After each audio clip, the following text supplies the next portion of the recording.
طيب نمبر 1 بيقول لنا ايه؟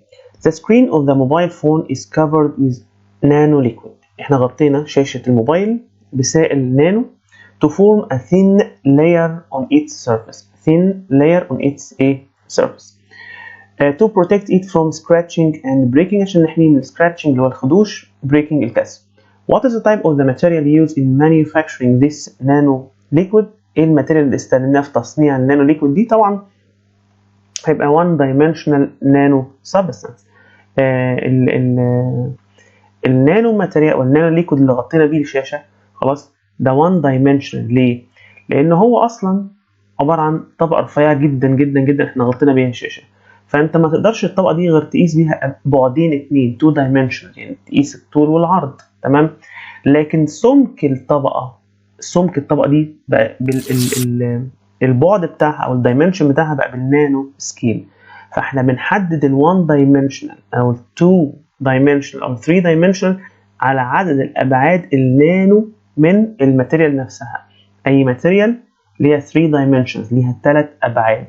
طب أنت حولت كام بعد منها للنانو سكيل؟ هو ده اللي احنا بنقيس أو يعني بنعتبر الماتيريال دي على الأساس ده هل هي 1 dimensional ولا 2 dimensional ولا 3 dimensional. فأنت النانو أو الثين لاير دي الطبقة الرفيعة دي اللي غطت الشاشة أنت ما تقدرش تقيس غير طول وعرض بس، لكن سمكها بقى نانو سكيل. فدي بنعتبرها 1 dimensional نانو substance. ده كده بالنسبة لنمبر 1. طيب نمبر 2 بيقول لنا إيه؟ Which of the following equations represents the process of dissolving the table salt in water which is illustrated in the figure؟ طب هنا في عملية ذوبان. ذوبان مين بقى؟ table salt لو ملح الطعام in water. table salt ده السولت بتاعنا أو السوليوت اللي هندوبه في السولفنت اللي هو الووتر. الملح قبل ما ندوبه هو solid، تمام؟ طيب هل السولت ده أو هل التيبل سولت اللي هو NaCl when dissolving in water ionized هيتفك الايونز هيتحول لايونز؟ طبعا. طيب تعال نشوف كده مع بعض. هو في البداية خالص NaCl aqueous؟ لا هو ما كانش aqueous، هو كان solid، فهنستبعد دي وهنستبعد دي، تمام؟ ال NaCl كان solid. طيب يبقى عندنا الاختيار يا اما B يا اما C. ال NaCl in water اتحول ل positive sodium ions و negative chlorine ions. بس مش solid ions و solid ions، هي aqueous، فده اندمج في المية يبقى aqueous. يبقى number 2 هنختار C. طيب number 3 the ionic equation which represents the reaction of sodium hydroxide solution with hydrochloric acid doesn't include each of the following. يعني الرياكشن اللي بين الصوديوم هيدروكسيد والهيدروكلوريك اسيد احنا هنعبر عنه بايونيك ايكويشن. في اخر الايونيك ايكويشن دي بعد ما بنكنسل السيميلر ايونز في الناحيتين في الليفت سايد والرايت سايد، النت ايونيك ايكويشن مش هتتضمن ايه، مش هتحتوي على ايه من دول. طب تعالى كده نشوف مع بعض. ادي ال NaOH خلاص aqueous بلس HCl aqueous. طيب هيدينا ايه؟ NaCl aqueous plus H2O liquid اللي احنا كاتبينها دي اللي ايه؟ الكيميكال ايكويشن. طيب تعالوا نحولها بقى الايونيك ايكويشن. يبقى Na positive plus OH negative plus H positive plus Cl negative. طيب الرايت سايد عندنا Na positive plus Cl negative plus الووتر مش هنفكها H2O liquid. طيب بعد كده هنكنسل طبعا على الايه؟ على السيميلر ايونز في البوث سايدز في الناحيتين الطرفين الليفت سايد والرايت سايد. ال Na مع ال Na وال Cl مع ال Cl. النت ايونيك ايكويشن عندنا مين؟ يبقى H positive plus OH نيجاتيف، والناحيه دي عندنا مين؟ ووتر H2. جميل جدا. يبقى في النت ايونيك ايكويشن اللي انتوا شايفينها دي كده، مين من الايونز من الفور تشويسز طبعا دول مش موجوده في النت ايونيك ايكويشن؟ طبعا اللي مش موجود اللي هو ال NaCl. يبقى نمبر 3 هنختار ايه؟ طيب نمبر 4. In the following reaction, what is the number of moles of lithium تمام required to react with excess of nitrogen gas to produce 0.6 mole of lithium nitride. طيب لاحظ كده ان انا حطيت سيركلز او دوائر على الحاجات اللي ايه هنعمل بيها ريليشن دلوقتي ايه مع بعض. هو طلب مني ايه؟ number of moles of مين؟ of lithium. يبقى اول حاجه هو ده المطلوب مني number of moles of lithium. وفي جيفن مدوني في البروبلم مديني كده معلومه ان الليثيوم نايترايت ده بكام؟ 0.6 مول. يبقى الريليشن اللي هنعملها بين الجيفن اللي هو الليثيوم نايترايت والحاجه اللي هو طالبها مني اللي هو الليثيوم. تمام، تعالوا نشوف هنعمل ايه. بصوا يا شباب، هنسحب التو سبستانسز اللي اتكلم عليهم في البروبلم من الرياكشن دي. هو اتكلم عن الليثيوم والليثيوم نايترايت، يبقى هنسحبهم بنفس النمبر اوف مولز بتاعتهم في الايه او الكوفيشنتس اللي موجوده في الايكويشن قدامنا. يبقى عندنا هنا 6 Li خلاص دي produces 2 Li3N اللي هو الليثيوم نايترايت. طيب بعد كده ال 6 مول هنا، كل 6 مول من الليثيوم produces 2 مولز من ايه؟ ليثيوم نايترايت. طيب يبقى كام مول؟ ما هو طالب مني النمبر اوف مولز، يبقى كام مول ليثيوم produces 0.6 مول of lithium A nitride. يبقى number of moles of lithium equals 6 times 0.6 divided 2. طبعا دي بالكالكوليتور equals 1.8 مول. يبقى number 4 هنختار دي او choice دي اللي هي 1.8 تمام. number 5. Each of the following is among the properties of lactic acid. ركز معايا، lactic acid except مين؟ طبعا انتوا عارفين ان lactic acid ده organic acid. طيب يعني كل دي خصائص lactic acid ما عدا ايه؟ اول حاجه found in yogurt. found in yogurt. organic احنا قلنا انه organic. weak acid ما دام organic acid يبقى weak acid على طول. طيب react with sodium to form salt and water. لا اسف دي ما تنفعش. react with sodium to form salt and water. لا، يبقى هو found in yogurt organic acid weak acid. يبقى طبعا choice دي هي الايه؟ طبعا انا قلت ما تنفعش انه يعني ما تنفعش property لللاكتيك اسيد، فيبقى ده الاختيار الصح. يبقى number 5 هنختار دي. number 6. The following compounds formulas KNO3 PbNO3 by 2 FeNO3 by 3 indicate that the nitrate group is A. لو ركزنا في ال 3 compounds اللي عندنا هنلاقي كلهم فيهم النيتريت جروب NO3 NO3 NO3. طيب احنا عايزين نعرف بقى، هو سؤاله ال 3 compounds دول اللي فيهم نيتريت جروب، النيتريت جروب دي بتدل على ان ايه؟ هو سأل هنا قال لك مونوفالنت ولا دايفالنت ولا ترايفالنت، يبقى واضح انه بيسأل على الفالنسي بتاعت النيتريت جروب في ال 3 compounds. طبعا المفروض انت تبقى عارف ان الفالنسي بتاعت النيتريت جروب كام، لكن تعال نشوف مع بعض احنا ممكن نستكشفها من السؤال ده ازاي. طيب ابدا معايا اول كومباوند اللي هو KNO3. طيب دي جروب اللي هي نيتريت خلاص، وهنا ده البوتاسيوم اليمنت. طبعا من الكومباوند قدامكم البوتاسيوم هنا 1 بس مش بنكتبه طبعا، وهنا نيتريت 1 خلاص. احنا بنرجع كل رقم بايه؟ لاصله. ال1 ده اصلا بتاع النيتريت، وال1 ده بتاع الايه؟ الفالنسي بتاعت مين؟ بتاعت البوتاسيوم. فهنا النيتريت جروب الفالنسي بتاعتها ايكوالز كام؟ 1. طيب تعالى لي التاني اللي هو الليد نيتريت PbNO3 بس كام بقى هنا؟ باي 2. طيب رجع كل حاجه لاصلها.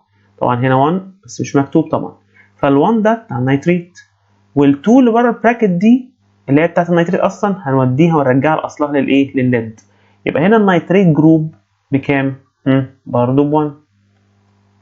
طيب الكومباوند الثالث ايرون نيتريت FeNO3/3. رجع كل حاجه لاصلها. هنا ال1 يبقى النيتريت برضه 1 من الايرون 3. ما يهمنيش الايرون، يهمني برضه النيتريت الفالنسي بتاعتها كام؟ 3. يبقى من الثلاثه او 3 كومباوندز دول هنكتشف ان النيتريت الفالنسي بتاعتها ايكوالز 1 يعني مونو فالنت اونلي. تمام؟ يبقى نمبر 6A. طيب نمبر 7. Which of the following examples in an application of Avogadro's law؟ طبعا افتكر معايا Avogadro's law اللي هو ايه؟ ده relation between the volume of the gas and the number of moles. Avogadro's law ده عبارة عن relation بين volume of the gas and number of moles طبعا of the gas. طب الريليشن دي بتقول ايه؟ او الريليشن دي direct ولا inverse؟ لا direct. يعني the volume of the gas is directly proportional to the number of its mole. يعني كل ما النمبر اوف مولز دي تزيد the volume of the gas ايه؟ increase او بيزيد. طبعا الكلام ده كله at constant temperature and pressure. يبقى ادي الريليشن بتاعتنا اهي اللي احنا سميناها وقلنا عليها افوجادروز لو. ده قانون افوجادرو عباره عن ريليشن بين الفوليوم اوف ذا جاز اند نمبر اوف ايه؟ مول اوف ذا سيم جاز. فلما نيجي نقرا التشويسز دي بيقول لنا ايه؟ طبعا احنا عايزين مين من الاربع اختيارات دي ممكن ينطبق على الريليشن دي او على افوجادروز لو. When three balloons contain equal numbers of hydrogen, oxygen and chlorine molecules, their volumes will be equal at the same temperature and pressure. تمام؟ طبعا ده ما ينفعش. هنا نتكلم عن molecules وقالك their volume will be equal at the same temperature and pressure. لا. The balloon which contains hydrogen gas, its volume increases by increasing temperature. لا. At constant temperature طبعا لا ما ينفعش. The volume of a balloon decreases خلاص with decreasing the number of moles of argon gas. تاني the volume of a balloon decreases اهو الفوليوم بيقل امتى؟ لما النمبر اوف مولز بتاعت الارجون جاز decreases. بس خلصت خلاص. طبعا الكلام ده at constant temperature and pressure. هو ده من غير ما نكمل التشويسز هو ده افوجادروز ايه لو انها ريليشن علاقه بين النمبر اوف مولز والايه والفوليوم اوف ذا جاز. تمام؟ يبقى نمبر 7 هنختار ايه؟ سي. طيب نمبر 8. In the opposite table water that contains a little amount of acetone its boiling point is كام بالظبط؟ لما بيكلمك عن الووتر هو هنا يقصد بيها البيور ووتر. بيور ووتر وما دام بيور ووتر ده كده بيور سولفنت. ولما يكلمك عن الووتر وفيها little amount of acetone احنا كده حولناها لايه؟ لسوليوشن. تمام؟ سوليوشن. يبقى انت عندك هنا بيور ووتر وعندك ايه؟ سوليوشن لان ده اسيتون مع ووتر. فالبيور ووتر بويلز ات كام؟ 100. طيب السوليوشن اكيد احنا عارفين وفاكرين ان البويلينج بوينت اوف ا سوليوشن از مور ذان ذات اوف بيور ووتر. لان كل ما بتزود نمبر اوف مولز انت حولت الووتر لسوليوشن يبقى زودت مولز، دخلت مولز كتير على الووتر. المولز الجديده دي هترفع درجه الغليان يبقى increase the ايه؟ boiling point. طيب هي البويلينج بوينت كام بتاعت الووتر؟ 100. فلما تزيد طبعا هتوصل لكام؟ 104. تمام؟ يبقى يعني افتكر معايا ان البويلينج بوينت of the solution more than the boiling point of a pure solvent. Number 9. Which of the following choices represents dissolving glucose sugar, its smaller mass 180 gram per mole, in water and dissolving table salt, its smaller mass 58.5 gram per mole in water. هو هنا بيسألني عن مين بقى؟ عن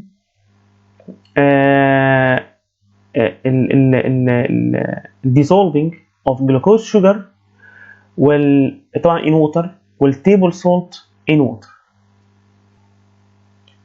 يعني عمليتين ذوبان كده عايزين نشوف مين من الاربع اختيارات دول بينطبق على العمليتين دول. both form liquid in solid solutions. هل الاثنين بيكونوا liquid in solid solution؟ لا طبعا، لان الاثنين هيدوبوا في ميه، فمش هينفع نقول solid solution، يبقى choice A ما تنفعش. طيب both are electrolytes. طبعا انت دوبت سكر في ميه، لا طبعا ده مش هتنفع. ان table salt in water ده يبقى strong electrolyte. هو electrolyte عامة اللي بيوصل الكهرباء، لكن glucose in water non electrolyte. freezing point of the salt is lower than freezing point of sugar. دي صح بقى، لان افتكر معايا، وعلى فكره يعني الجمله دي هترجعنا تاني نمبر 8، لان احنا بنتكلم كده على الكوليجيتيف بروبرتيز اوف ذا سوليوشنز. بالنسبه للفريزنج بوينت، احنا عارفين الفريزنج بوينت decreases by increasing the number of moles of solute. يعني عكس البويلنج بوينت. البويلنج بوينت في السؤال اللي فوقيها كان البويلنج بوينت بتزيد لما بنزود number of moles. هنا الفريزنج بوينت هتقل، درجه التجمد هتقل خلاص كل ما بنزود number of moles. فانت عندك التيبل سولت اللي هو NaCl لما ندوبه في ميه خلاص هيدينا كام مولز؟ Na بوزيتيف بلس Cl نيجاتيف، يعني هيدينا كام؟ 2 مولز. لكن الجلوكوز مش هتفك الايه؟ الايونز، فالجلوكوز ده هيدينا ايه؟ 1 مول. يبقى مين اللي ادانا مولز اكتر؟ التيبل سولت اللي هو NaCl. فاعرف كده كل ما النمبر اوف مولز بتزيد ده freezing point، دي كده inverse relationship، علاقه عكسيه. freezing point decreases. يبقى number 9 هنختار choice C. طيب number 10 on neutralizing acetic acid with sodium hydroxide. acid مع base. مين اللي بيتكون؟ alkaline solution ولا acidic solution ولا neutral solution ولا gaseous solution؟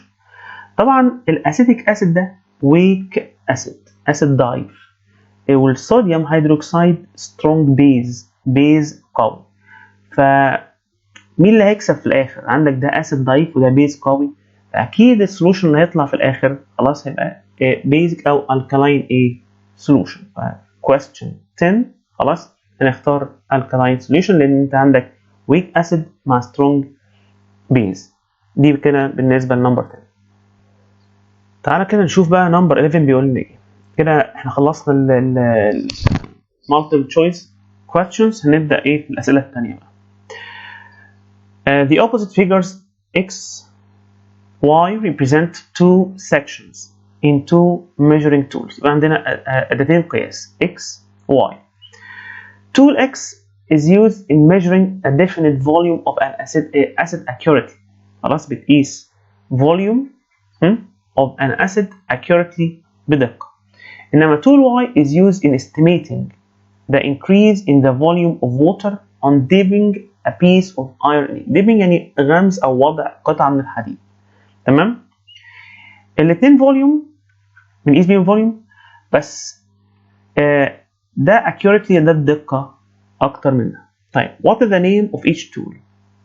What is the volume of the measured liquid in each of them? تعال نشوف إزاي نحدد مع بعض name of each tool أو type of each tool. لو ركزت كده معايا هتلاقي إن tool X الزيرو بتاعها بيبدأ منين؟ من فوق. الزيرو كان فوق هنا ونازل على تحت، لأن هنا 27 بعد كده كام؟ 28. تمام؟ إنما tool Y الزيرو بتاعها من تحت، لأن طالعين هو على فوق 30 بعد كده 40 بعد كده كام؟ 50. تمام؟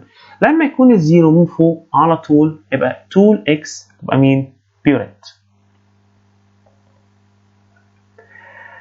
طيب Y هيبقى على طول graduated cylinder من غير ما تفكر. graduated cylinder. تمام؟ الزيرو من فوق بيوريت، الزيرو من تحت هيبقى graduated cylinder. كده احنا عرفنا name of each tool. الطلب الثاني بيقول لك what is the volume بقى of the measured liquid. في البيوريت حضرتك هتبص على الجزء الفاضي، يعني الجزء اللي خلص او وقع منين؟ من البيوريت. اصل البيوريت دي عباره عن ايه؟ عباره عن تيوب او جلاس تيوب containing valve، فيها valve فيها محبس او فيها زي حنفيه صغيره بتفتحها، فالليكويد اللي فوق ده وقع. فاحنا عايزين نعرف الجزء اللي وقع ده قد ايه. ففي البيوريت انت بتبص على الجزء الفاضي، بتحسب الجزء اللي خلص ده او اللي وقع من البيوريت ده قد ايه. انما في الجراديويتد سلندر خلاص فانت بتبص على الجزء المليان قد ايه. طيب تعالوا نكبر كده الرسمه عشان نحسب، نشوف طريقه الحساب بتاعت الفوليوم هنا والفوليوم هنا. احنا اتفقنا في البيوريت هنبص على الجزء الفاضي. طيب بص كده من ال 27 لل 28 خلاص في كام شرطه؟ ادي 1 2 3 4 5 6 7 8 9 لغايه ما وصلنا لل 28 يبقى 10. يبقى عندك الشرط دي كلها احنا ماشيين كده ايه 0.1 0.2 0.3. يبقى دي كده 27.1 27.2 27.3 27.4 0.5 0.6 0.7 0.8.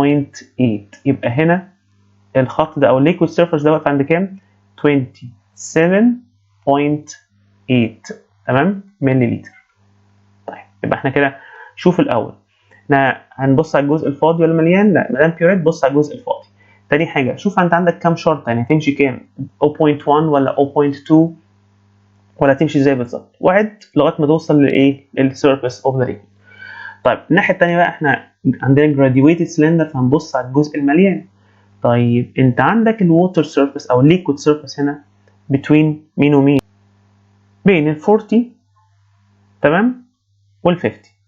طب شوف من ال 40 ل 50 انت عندك كام شرطه؟ دي 1 2 3 4 وال 5 وصلنا ل 50. يبقى هتمشي هنا مش هينفع نمشي 0.1، هنا هنمشي هنا اصلا مش هنمشي بالبوينت، هنا هنمشي 2 2.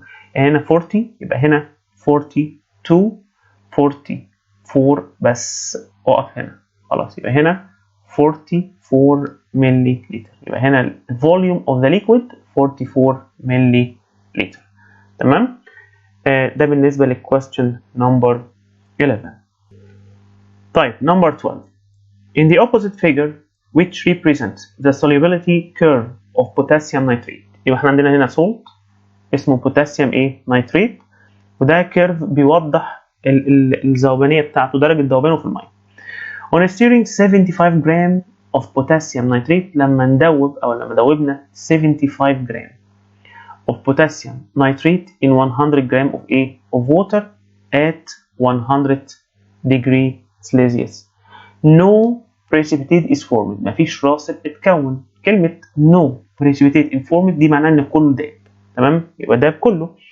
And when the solution is cooled to 30 degree ولما بردنا المحلول ده ل 30 degree نزلنا الحرارة من 100 ل 30 a precipitate appeared ظهر راسب. تمام. What is the type of this solution؟ المحلول ده هل هو unsaturated ولا saturated ولا supersaturated؟ Explain your answer and calculate the precipitated mass of potassium nitrate after cooling to 30 degree approximately. طيب السؤال ده مقسوم جزئين. أول حاجة عايزين نعرف نوع السولوشن ده، هل هو unsaturated ولا saturated ولا supersaturated؟ طبعا في جملة هتوضح لك كل حاجة. هو قال لك إيه؟ by cooling by cooling فين by cooling أهي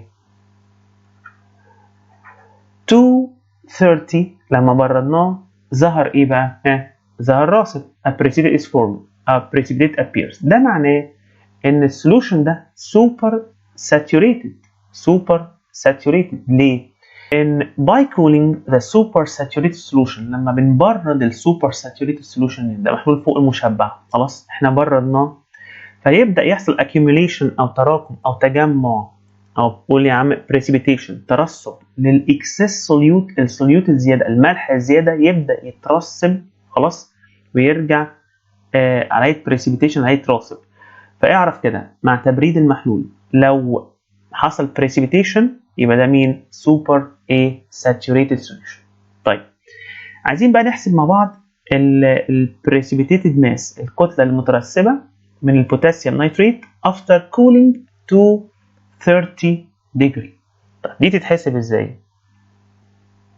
تعال بس كده نكبر الرسمة عشان تبقى الدنيا واضحة بالنسبة لنا. بص يا عم هو قال لك ان ده منه خلاص 75 جرام ده عند كام 100 degree. تمام. ده منه كام 75 جرام طيب وعند 30 degree، عند 30 degree ارجع كده شوف الجراف او الرسمه اللي قدامنا كده عند 30 degree اهي. 30 لما كانت التمبريتشر 30، ها السوليبيليتي بتاعت الملح ده قد ايه؟ ذوبان الملح ده قد ايه؟ ها هنا السوليبيليتي، ركز معايا، هنا التمبريتشر من تحت اهي ادي 30 degree، هنا السوليبيليتي، هنا الجرامز اللي دابت عند 30 degree داب قد ايه؟ ما بين ال 40 وال 50، يبقى داب 45 ايه جرام. ده ركز معايا، ده الكتله الكليه اللي دابت منه قد ايه؟ 75 جرام خلاص عند 100 degree، وعند 30 degree ده قد ايه؟ 45 جرام. طيب الكتله الكليه اللي دابت 75 واللي داب منه عند 30 degree، يبقى اللي اترص قد ايه بقى؟ يبقى precipitated mass، precipitated mass equals 75 minus 45 equals 30 جرام. تمام؟ دي كده بالنسبة للprecipitated ايه ماس، اللي ده الكمية الكلية كانت كام؟ 75، وعند 30 degree ده قد ايه؟ اهي قدامك من على الرسمة 45، يبقى اللي اترص قد ايه؟ 75 minus 45 هيتبقى كام؟ 30 جرام هما البريسيبيتيتد ماس، الكتلة اللي اترسبت. تمام؟ ده كده بالنسبة لنمبر 12. Number 13 calculate the mass percentage of carbon in oxalic acid. هو عايز يحسب الماس percentage خلاص بتاعت الكربون جوه الاوكزاليك اسيد، ومدينا الكربون ب 12، الاكسجين 16، الهيدروجين 1. الاوكزاليك اسيد طبعا هو COOH، COOH by 2 خلاص. يبقى الاوكزاليك اسيد ده فيه قد ايه كربون؟ 2 كربون، ما هو سي هنا وسي هنا، يبقى عندنا 2 كربون. طيب ممكن نحسب بقى المولر ماس كده الاوكزاليك اسيد، نحسب مع بعض. عندنا 2 كربون يبقى 2 by 12 بلس عندنا 4 اكسجين 4 times 16، وعندنا 2 هيدروجين 2 times 1. ده كله بالكالكوليتر هيطلع 90 جرام، 90 جرام. طيب والاثنين كربون دول 24 جرام، 24 جرام. يبقى كل 90 جرام من اوكزاليك اسيد containing 24 جرام من الايه؟ الكربون. كده احنا جبنا مين؟ الماس اوف كربون. احنا عايزين بقى الماس برسنتج مش الماس، خلاص احنا كده جبنا الماس اوف كربون. يبقى الماس برسنتج ادي القانون بتاعنا، ماس percentage of carbon، عايزين mass percentage of ايه؟ carbon equals mass of the element carbon، يعني mass of carbon خلاص طبعا ده in 1 mole of the compound divided molar mass of the compound، molar mass of the compound اللي هو الاوكزاليك اسيد يعني times 100%. طيب يبقى equals الماس بتاع الكربون in 1 مول اهو احنا قلنا ايه؟ لسه حالا جايبينها 24، والمولر ماس للكومباوند احنا لسه جايبينه حالا اللي هو 90 جرام times 100%. بالكالكوليتر هيطلع لك 26.67%.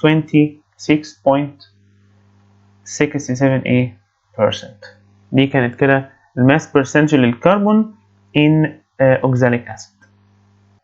Number 14, one of the students carried out an experiment to find out the time of the mixture formed by shaking mercury in petroleum oil.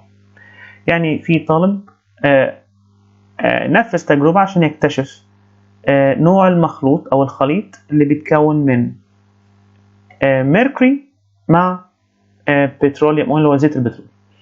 طيب ادي النتائج او ادي الاكسبيرمنتس، التجارب اللي عملها، ودي الاوبزرفيشنز. في ستيب نمبر 1 of experiment 1 when falling a beam of light on the mixture، لما نزلت كده حزمة من الضوء على الخليط ده، لاحظ ان اللايت is scattered، الضوء تشتت.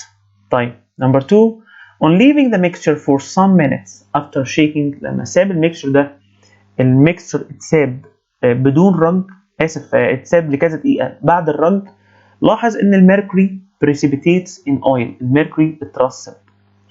طيب experiment 3 on pouring the mixture in a funnel، لما صب الميكشر ده في القمع اللي هو فيه فلتر بيبر، يعني كان عايز يعمل اللي هي الفلتريشن بروسيس، لاحظ ان الميركوري is separated from oil، الميركوري انفصل عن الزيت. Depending on these observations recognize the type of this mixture with explanation. عايزين نعرف بقى من الاكسبيرمنتس والاوبزرفيشن دي نوع الميكشر. تعالوا نمشي مع بعض واحده واحده. هل الميكشر ده سولوشن؟ هل ده محلول؟ عندنا الميكشر يا اما سولوشن يا اما كلويد يا اما سسبنشن، سولوشن اور كلويد اور سسبنشن. نمشي مع بعض خطوه خطوه. لو اكتشفنا ان سولوشن هنقول ليه كلويد، ليه سسبنشن. اول حاجه لو لاحظت ال 3 observations دول هتلاقي ان الميكشر not solution، مش محلول. ليه؟ due to scattering of light. يعني اول واحده دي اثبتت انه مش solution، مش محلول، لان اللايت is scattered، والمحلول او السوليوشن doesn't scatter the light، لان السوليوشن ده transparent، نقي جدا، فمش مش بيشتت الضوء. يبقى نمبر 1 مش هتنفع تكون ايه solution. طيب نمبر 2 هل هو كولويد؟ تعالوا نشوف كده مع بعض. الاكسبيرمنت نمبر 2 قال لك ان الميركوري precipitates in oil، اترسب في الزيت، ودي الاوبزرفيشن دي تنفي ان كولويد عشان حصل precipitation. تمام؟ يبقى نمبر 1 مش هينفع يبقى solution عشان light is scattered، والسوليوشن doesn't scatter the light. ونمبر 2 مش هينفع يبقى الميكستشر ده كولويد، لان الميركوري precipitates in oil، مش هينفع يبقى فيه precipitation. طيب نمبر 3 هل هو suspension؟ هو suspension. ليه؟ لان حصل separation للميركوري باي filtration، عن طريق الفلتر بيبر حصل ايه؟ separation للميركوري، انفصل الميركوري عن الاويل عن طريق الايه؟ filtration. ما دام حصل فصل عن طريق الفلتر بيبر او الفلتريشن يبقى ده على طول ده ايه؟ suspension. يبقى number 14 this mixture is a suspension because mercury is separated from oil by filtration. ده كده بالنسبة لنمبر ايه؟ 14. 15 بيقول لنا ايه؟ illustrate by a simple equation only the definition of an acid in the light of Arrhenius theory. Then what is the change that happens to water which contains some drops of methyl orange indicator by adding the acid to it. طبعا السؤال ده مقسوم نصين، هو عايز نكتب equation. خلاص الايكويشن دي بتشرح التعريف بتاع الاسيد في ضوء طبعا نظريه ايه؟ ارينيوس. افتكر معايا الارينيوس ثيوري دي، الاسيد is a substance that when dissociated in water gives hydrogen or positive hydrogen ions. خلاص تتفك الميه تدينا hydrogen ions او positive proton. طبعا عندنا HCl hydrochloric acid او اسف hydrogen chloride gas، hydrogen chloride gas ده in water H2O هيتفك الايه بقى؟ هيحصل له ionization يدينا positive hydrogen ده aqueous. خلاص بلس مين؟ negative chloride ions وده aqueous. يبقى هنا ال HCl هو اللي انتج او لما دف في الميه انتج ايه؟ positive hydrogen ion. طيب what is the change that happens to water which contains some drops of methyl؟ طبعا الووتر هنا خلاص بقى فيه hydrogen ions. تمام؟ فلما بنضيف الميثايل اورنج انديكيتور هيتحول الكلر لايه؟ ريد، لان ده اسيد in water. تمام؟ يبقى هنا some drops of methyl orange will be or change the color into red وده indicates that the water containing a acid or it has an acidic effect. ده كده بالنسبة لنمبر 15. طيب 16 among the famous chemical compounds iron oxide calcium oxide. Illustrate by symbolic equation only. خلاص. A similarity between the two compounds. عايزين نشوف تشابه بين ال two compounds دول، بس يعني نشرحها عن طريق الكيميكال ايكويشن بس. طيب انت عندك ايرون اوكسايد وده كالسيوم اوكسايد، يعني ميتال اوكسايد وده ميتال اوكسايد. انت فاكر معايا ان الميتال اوكسايد مع الاسيد خلاص هيدينا سولت ووتر، يعني FeO او ايرون اوكسايد FeO ده solid plus HCl aqueous اللي هو hydrochloric acid gives ايه بقى؟ FeCl2 ده salt اسمه iron chloride aqueous plus مين؟ plus water H2O liquid. طبعا عشان تبقى balanced هنحط هنا A2. طيب والكالسيوم اوكسايد نفس الفكرة CaO solid plus HCl aqueous هيدينا CaCl2 aqueous plus H2O liquid. طبعا بالانس برضه هنا 2. يبقى كده قدرنا نشوف ان في تشابه بين الاثنين اهم زي ما انتم شايفين react with acid خلاص giving salt and ايه and water. طيب ده بالنسبه لنمبر 1. نمبر 2 why is iron oxide described as a base and not an alkali؟ يعني تاني why is iron oxide described as a base and not an alkali while calcium oxide is described as a base and an alkali؟ ليه ده اعتبرناه الايرون اوكسايد اعتبرناه بيز بس مش الكلاي خلاص، انما الكالسيوم اوكسايد بيز والكلاي في نفس الوقت. في قاعده معروفه خلاص واحنا قلناها قبل كده ان not all bases are alkalis but all alkalis are bases. موضوع منتهى البساطة، لو البيز dissolves in water، لو البيز داب في المية حضرتك اعتبره انه alkali. ما دابش في المية خليه بيز زي ما هو مش alkali not alkali خلاص. فبالتالي الايرون اوكسايد is not an alkali because it doesn't dissolve in water، ما بيدوبش في الميه. يعني الايرون اوكسايد ده ما دابش في الميه فمش هعتبره الكلاي خلاص. انما الكالسيوم اوكسايد الكلاي ليه؟ because it dissolves in water. تمام. يبقى بالتالي all bases not alkalis but all alkalis are bases. ده كده بالنسبه لنمبر كام؟ نمبر 16. last question عندنا calculate the molar concentration. molar concentration يقصد بيها molarity خلاص of a solution of table salt NaCl. Its volume equals 1.5 liter and contains 26.325 gram of sodium chloride whose molar mass equals 58.5 gram per mole. يعني هنا احنا عايزين المولر concentration او المولاريتي للتيبل salt.